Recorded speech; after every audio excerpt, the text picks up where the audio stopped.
j'ai pas vraiment commis d'infidélité, mais c'est vrai que ça m'est déjà arrivé par exemple d'être intéressée par un garçon avec qui j'avais déjà eu des rapports ou quoi, et puis finalement en trouver un jour un peu plus intéressant ou en soirée, de me dire d'aller en embrasser un autre ou choses comme ça. C'est vrai que sur le coup je me suis sentie un peu honteuse. Je me suis dit ça se fait pas trop, surtout pour une fille, ça se fait pas trop d'avoir plusieurs partenaires en même temps ou de papillonner un peu.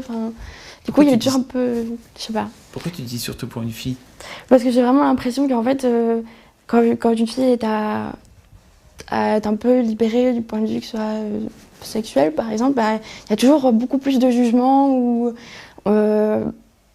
il y a vraiment plus de pression à ce niveau-là. Elle sera toujours mal regardée ou il y a toujours des commentaires ou des choses comme ça. Puis même avec les amis qui sont pas là forcément, qui te jugent pas forcément, mais qui vont toujours blaguer sur ça en disant oui, toi de toute façon, ça te gêne pas, ou des trucs comme ça. Et donc tu répercutes ton comportement en fonction de ces a priori-là ? En général, ça vient tout seul, je me pose pas la question sur le moment, mais c'est après où je me dis non, j'aurais pas dû. Les gens vont penser que je suis pas fréquentable, ils vont s'imaginer plein de choses fausses sur moi. Ouais. Mais ces regards-là comptent pour toi en fait, c'est ça que tu es en train de dire ? Oui, c'est vrai, mais c'est vrai que j'ai pas envie de. Ouais, ça me ferait mal de te reconsidérer comme une pute, hein, comme on dit. C'est comme ça qu'on appelle les filles. Okay. En général, ceux qui sont qui ont jugé les filles, qui ont plutôt libéré comme ça. C'est vrai que j'aimerais bien ne pas vraiment faire. J'aimerais bien vivre ma vie, faire comme j'ai envie, mais c'est vrai que j'ai peur d'être considérée comme ça. C'était un mélange de je regrette pas et de je suis quand même une personne pas cool. Parce que évidemment, la personne était pas d'accord, était d'abord pas au courant et ensuite pas d'accord. La personne qui se faisait tromper. Mais le truc, c'est que visiblement, ça me dérangeait pas tant que ça, puisque la personne avec qui j'étais l'a appris, a voulu partir, a finalement décidé de rester. J'étais tellement mal quand elle l'a appris, quand il l'a appris, la personne. J'étais mal quand il l'a appris, vraiment très mal. En plus, j'étais en prépa, c'était pas rigolo. Et ça m'a pas empêché de recommencer quand il est resté, avec la même personne. Voilà, et la première fois qu'on m'a trompée, c'était crado aussi. J'ai découvert ça en fait après 1 an de relation, et pour le coup, moi aussi, je suis restée. Il s'est passé des trucs bien entre-temps, mais j'aurais pu ne pas rester, c'était pas... Voilà. Alors, à ma connaissance, à ma connaissance, j'ai jamais été trompée, en tout cas. Après, je pense que si je l'ai été aussi, si ça m'arrivait, en tout cas, je voudrais que ce soit bien caché.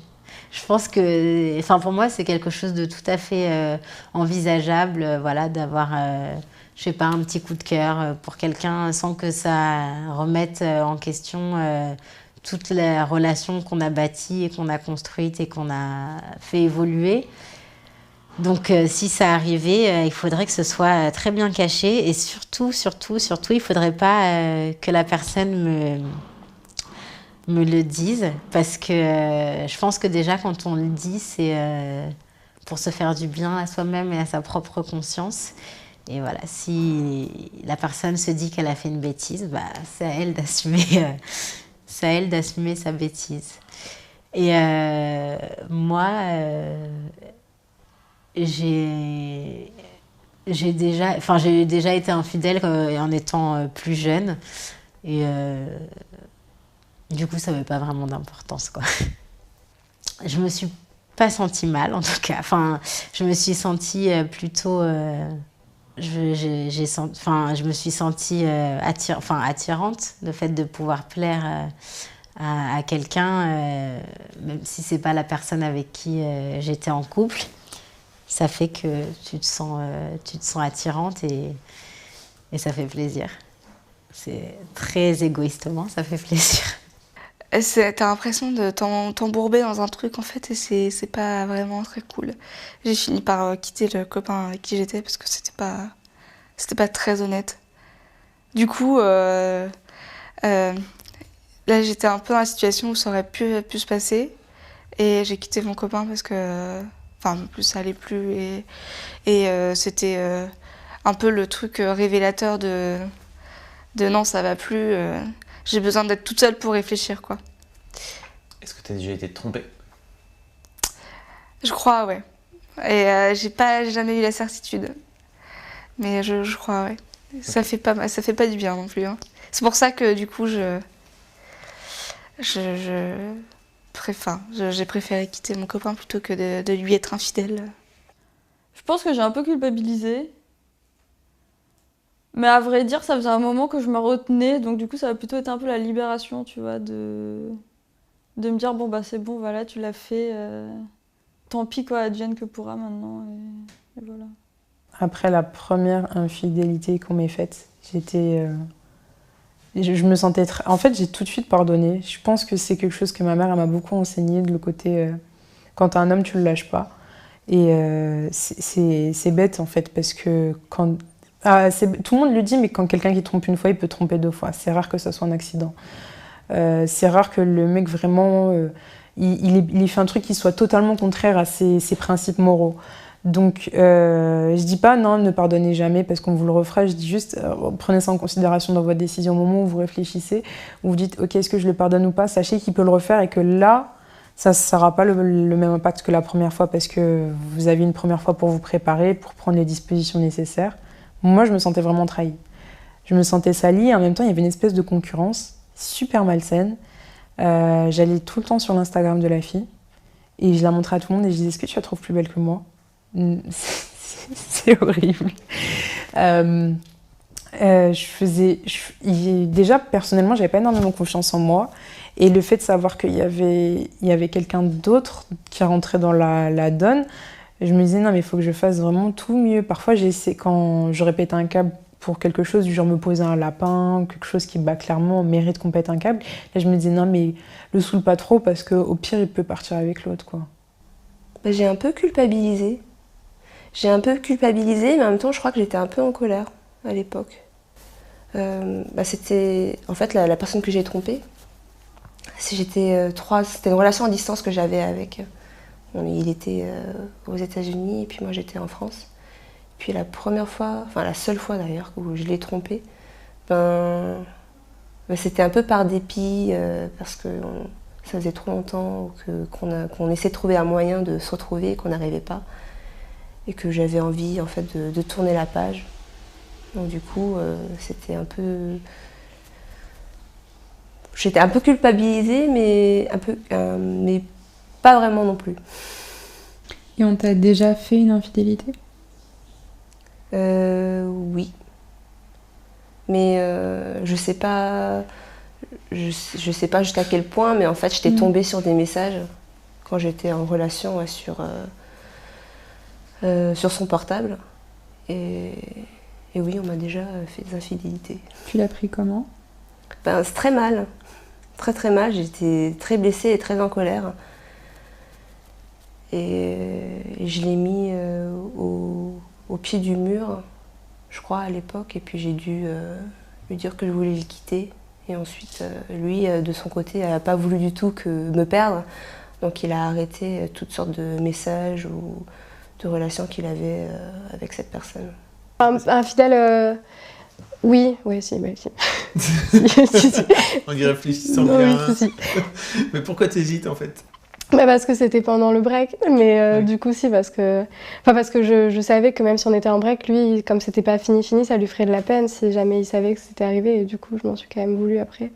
Tu t'en es voulu, ouais. Mais c'était avec un garçon avec le premier avec qui je l'avais fait en fait, et avec qui j'étais en couple avant. Du coup, ça excuse pas, mais c'était pas un inconnu, etc. Je pense que j'ai été avec des inconnus aussi que j'ai dragué, qui m'ont dragué, à qui je répondais, etc.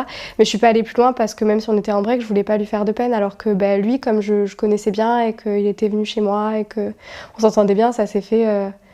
Je pouvais pas trop l'empêcher, quoi, parce que moi aussi j'avais envie et que on se connaissait bien, et du coup ça s'est fait comme si ça se faisait avant, quoi. On a souvent été infidèles avec moi. Je me suis mis en question moi-même. Non. Je me suis dit, qu'est-ce qui a pas été chez moi pour qu'on aille voir ailleurs? Que t'as déjà été infidèle? Non, jamais. Bon, en même temps, j'ai peut-être pas eu assez de temps pour l'être. Mais non, par contre, c'est vrai que c'est peut-être bizarre, mais je crois vachement en... Peut-être pas en l'amour avec un grand A, parce que ça se construit au fur et à mesure, je pense, mais en la fidélité. Je pense qu'on peut régler beaucoup de choses en discutant. Et que si ça va pas, et qu'après en avoir discuté, ça passe pas, autant se quitter. Mais pourquoi combler quelque chose chez quelqu'un d'autre alors qu'on a quelqu'un avec qui on est? Enfin, pour moi, ouais, la fidélité, j'y crois encore. Même si je vois beaucoup de reportages qui disent que maintenant ça existe plus. Bah ouais, mais je vois encore mes parents, ils sont fidèles. Enfin, mon père est toujours rentré. Quand il était à l'étranger, il appelle toujours ma mère à midi pile pour savoir si elle est toujours en vie. Enfin, c'est... Ouais, non, mais... Et pourtant, là, ils ont fêté leurs 30 ans de mariage. Et ils l'appellent tous les jours.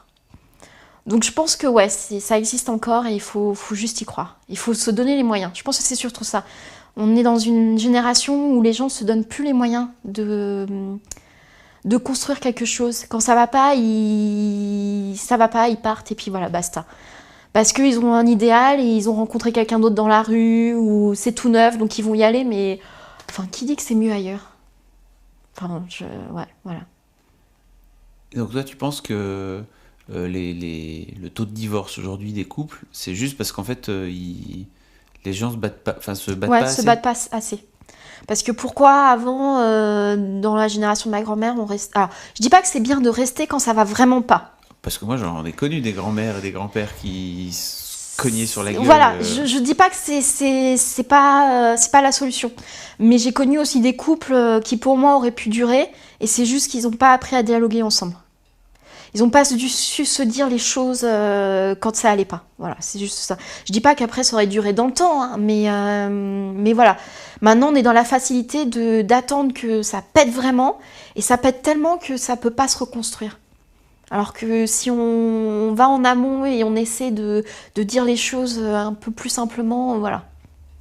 Enfin, pour moi, c'est ça. Mais pour autant, j'ai jamais eu de relation qui tenait, donc je suis pas la meilleure personne pour ça. Combien de temps, Maxi? 6 mois. Oui. Donc voilà, non, je le vis très mal, hein, mais... Parce que moi, je suis quelqu'un qui aimerait bien une vraie relation, mais ça a jamais fonctionné. Après, je choisis toujours des mecs paumés aussi, donc ça n'aide pas.